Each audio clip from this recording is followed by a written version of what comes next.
बिस्मिल्लाहिर्रहमानिर्रहीम। अस्सलाम वालेकुम मुअज़्ज़ज़ व्यूअर्स, मैं आपका भाई अली रज़ा जाफ़री और आप देख रहे हैं Jafri info official channel.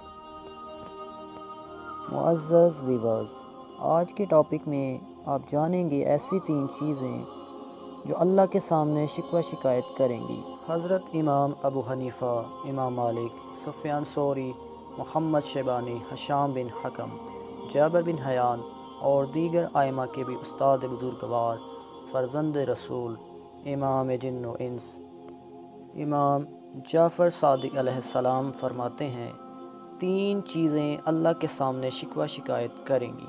Number 1, वीरान मस्जिद जिसमें अहले मस्जिद नमाज नहीं पढ़ते। नंबर 2, जाहिलों के दरमियान आलिम। नंबर 3, गिलाफ में रखा गया वो कुरान करीम जिस पर गर्दो गबार जमा हुआ है और उसको कोई नहीं पढ़ता। किताब फ़ज़लुल कुरान व दीगर कुतब में ये रिवायत मौजूद है।